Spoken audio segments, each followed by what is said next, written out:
এখন আমি আমার ফোনে সেটিং অপশনে যাব এবং সেইখানে গিয়ে গুগল আমাদের কাছ থেকে আমাদের অজান্তে যে ইনফরমেশনগুলো নিয়ে নেয় সেগুলো আমরা বন্ধ করে রাখার চেষ্টা করব এবং দেখব কিভাবে বন্ধ করতে হয় এবং যে সফটওয়্যারগুলো আমাদের ব্যাটারিকে ডাউন করে দেয় সেগুলোকে অফ রাখবো। এর জন্য প্রথমে সেটিং অপশনে যেয়ে আমরা সেটিং অপশনে একদম নিচে যাব, সেখানে গুগল আছে, এখানে ক্লিক করব। আসার পর এখানে আমরা দেখতে পাচ্ছি রেকমেন্ডেড এবং অল সার্ভিস, আমরা অল সার্ভিসে ক্লিক করব।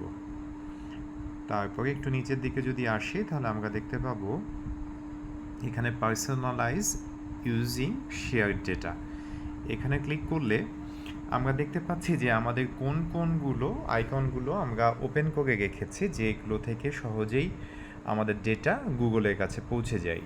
সেই ম্যাপস কিংবা জিমেল বা ক্রোম, এই ডেটাগুলো আমরা অফ করে দিব।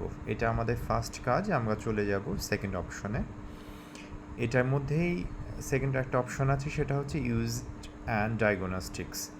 এখানে ক্লিক করে দেখেন স্বভাবতই বাই ডিফল্ট এটা আমাদের অন হয়ে আছে।